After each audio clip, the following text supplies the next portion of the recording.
আম্মুকে বলছি মরে গেলে দাবি রেখো না। পুলিশের উপরে যে আমাদের অনেক রাগ। কেন রাগ কেন এত? আমার ভাইকে মারছে, মারা গেলে গেছি, ওদের গুলিকে আমরা ভয় পাই না। তুমি এখানে কেন আসছো? আমি এখানে আসছি আন্দোলন করতে। আন্দোলন করতে তুমি পারো? জি পারি। তখন দেখলাম পুলিশের দিকে তুমি তেড়ে যাচ্ছ কেন?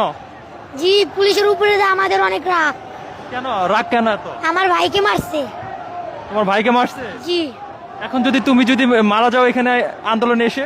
মারা গেলে গেছি, ওদের গুলিকে আমরা ভয় পাই না। ওদের গুলি ভয় পাও না? না। তখন তোমার বাবা মাকে কে জবাব দিবে? আমার বাবা মাকে আমি বুঝলাই আসছি যে মরে গেলে আর দাবি রেখো না। তোমার আব্বা আম্মুকে কি বলছো? আমার আব্বু আম্মুকে বলছি মরে গেলে দাবি রেখো না। মরে গেলে দাবি রাখবেন এটা বলছো? তোমার আব্বা আম্মু জানে তুমি এখানে আসছো? জি। বাসা কোথায় তোমার? বাসা ঘাটার চর। হ্যাঁ? ঘাটার চর। এত দূরে এখানে কিভাবে আসলে? এখানে গাড়ি দিয়ে আসছি।